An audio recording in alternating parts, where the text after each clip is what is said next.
আমরা কি আবারও কোথাও যাচ্ছি? তো চলো তোমাদেরকে পরে ডিটেইলসটা বলছি। এখন বাজে মোটামুটি এই ৩:০০ বাজতে ১০ মানে ভোর ৩:০০।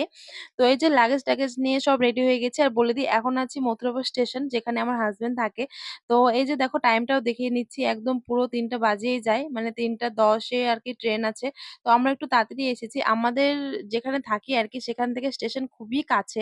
তো যেহেতু লাগেজ ছিল ওইজন্য একটু ব্যাগ টানাটানি করে আনার ব্যাপার আছে। ওইজন্য আমি একটু আগেই বেরিয়ে পড়লাম। আর দেখো আমরা চলে এসেছি এখন সরি হাওড়া স্টেশন। তো শিয়ালদা, শিয়ালদা বলে এত অভ্যাস হয়ে গেছে। তো হাওড়া স্টেশন। তো চলো এখানে কিছুক্ষণ বসি। আমার এখানে এসে এত খিদে পেয়েছিল। তো এখন মোটামুটি বাজে এই ৬:৩০ ৭:০০। তো ওখানে একটা ফুড কোর্ট ছিল। তো সেখানে আরকি গেলাম। আমার একটু awkward ফিল লাগছিল। কারণ আমি ওখানে একাই গেছিলাম। আমার হাসব্যান্ড যায়নি। কারণ ও পুরো লাগেজ ছিল। লাগেজের জন্য বলছিল, "যাও তুমি একাই যাও। মেয়েকে নিয়ে যাও।" আর হচ্ছে আমি ব্যাগগুলো দেখছি। ওইজন্য ও আসলো না। আমার মেয়ে তো এখানে প্রচুর